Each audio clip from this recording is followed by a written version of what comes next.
नमस्कार। मैं इस समय नई दिल्ली में कॉन्स्टिट्यूशन क्लब के मावलंकर हॉल में बैठा हूँ और यहाँ सामने एक कार्यक्रम चल रहा है। इस कार्यक्रम में पुस्तक विमोचन हो रहा है। यह पुस्तक संजय राउत ने लिखी है। संजय राउत शिवसेना उद्धव ठाकरे के राज्यसभा सदस्य है। उन्होंने इस पुस्तक को अपनी जेल डायरी के रूप में लिखा और जेल में उनके किस तरह के अनुभव रहे हों उन्होंने इस पुस्तक में उद्धृत किया है। संजय राउत पर आरोप है कि उन्होंने मुंबई में आर्थिक गड़बड़ी की थी। हाउसिंग प्रोजेक्ट के एक मामले में उन्हें ईडी ने यानी प्रवर्तन निदेशालय ने 2022 में गिरफ्तार किया था। वो करीब 6 महीने तक जेल में रहे और उन्होंने उसी जेल अनुभव को इस पुस्तक के रूप में प्रकाशित किया है।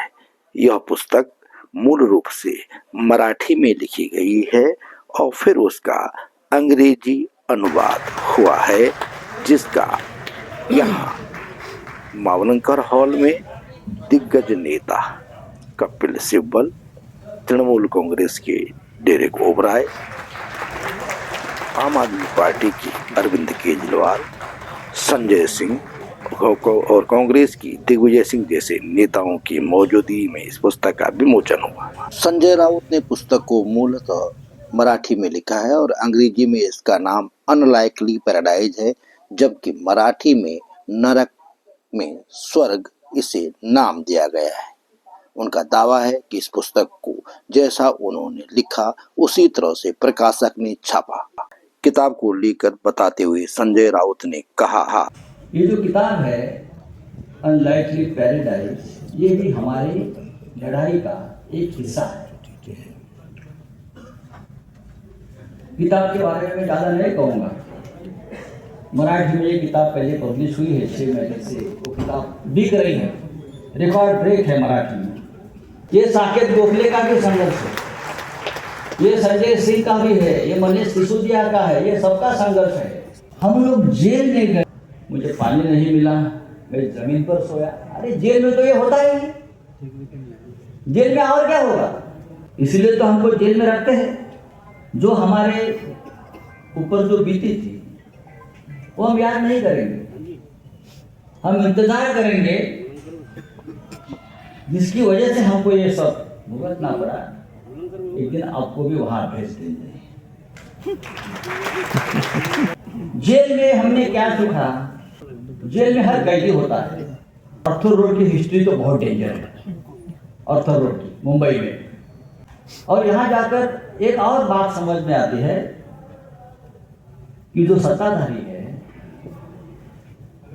जो प्रधानमंत्री है, जो मुख्यमंत्री है, जो देश के गृह मंत्री है, जो ईडी सीबीआई जैसे एजेंसी के चीफ है, वो इतने डरपोक होते हैं, वो सत्य का सामना नहीं कर सकते। ये देश के हर नागरिक की कहानी है जो आज भी इस देश में लोकतंत्र बचने के लिए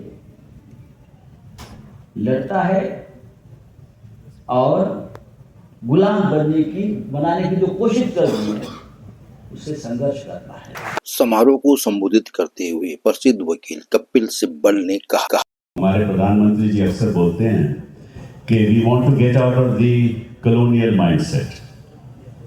तो असली कॉलोनियल माइंडसेट तो आपको जेल में दिखेगा। वो कैसे?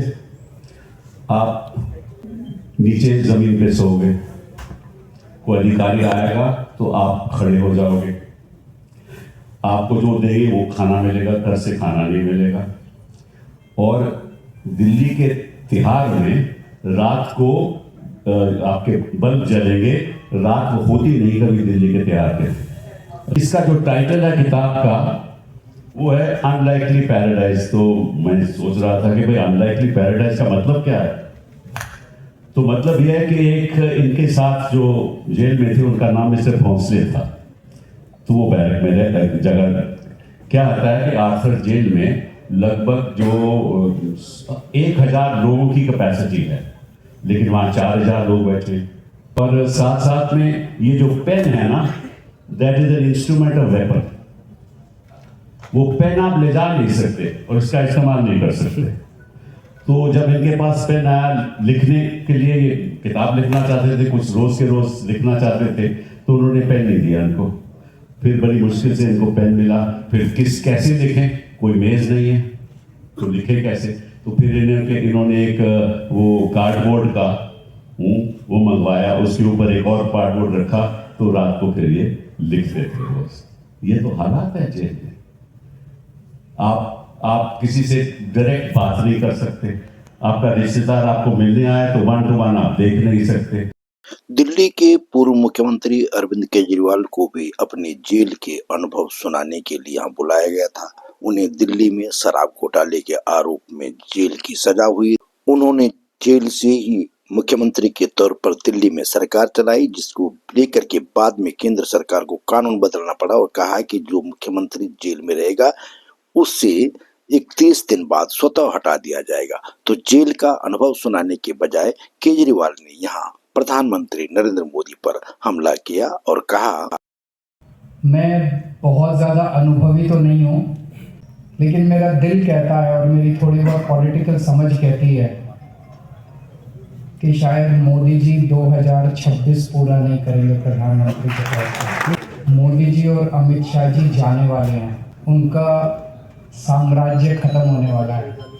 जनता के अंदर वो इतने अनपॉपुलर हो चुके हैं, इन्होंने हजारों लाखों ट्रोल बिठा रखे हैं, उसके बावजूद वो सोशल मीडिया का नैरेटिव कंट्रोल नहीं कर पा रहे। मोदी जी एक पोस्ट डालते हैं, आप उसके नीचे कमेंट्स पढ़ लो। एक समय ऐसा होता था कि इनकी पूरी मशीनरी मिलके एक भी नेगेटिव कमेंट अगर आता था तो उसको ये लोग डिलीट या म्यूट या कुछ मेरे को तो ज़्यादा नहीं पता, वो कुछ कर देते थे। अब तो पूरा का पूरा मोदी जी एक ट्वीट करते हैं, नीचे सारी गालियां ही मिलती हैं उनको और कुछ नहीं होता उसके अलावा। एक समय था जब मोदी जी के खिलाफ कोई मीम बना देता था तो उसको जेल हो जाती थी। अब इतने मीम बन रहे हैं कि किस किस को जेल में डालेंगे मोदी जी। एक प्रश्न ये उठता है, फिर चुनाव कैसे जीत रहे हैं? चुनाव बेईमानी से जीत रहे हैं। उसका सबसे बड़ा जीता जागता उदाहरण मैं हूं। मैं नई दिल्ली विधानसभा से चुनाव लड़ा। जब मैं जेल गया, जेल जाने के पहले मेरी विधानसभा में पिछली बार जब मैं लड़ा था 1,48,000 वोट थे। जब मैं जेल से लौट के आया 1,06,000 वोट बचे थे। 42,000 वोट इन्होंने पीछे से कटवा दिए। कांग्रेस नेता दिग्विजय सिंह ने कहा, ये है बड़े बड़े नेता, बड़े बड़े अधिकारी, बड़े बड़े लोग जिनको हमने देखा है, हम लोग के आसपास घूमते, हमारे साथ रहते हुए, उन पर नोटिस जाने पर उन्होंने, अगर उनसे कहा गया तुम बैठ जाओ तो वो लेट गए। ये आपकी बहादुरी, आपकी कर्मठता और आपके आदर्श बाला साहब ठाकरे के प्रति आपका समर्पण, ये इसका प्रमाण है कि आपने जेल जाना पसंद किया लेकिन समझौता करने से मना कर दिया।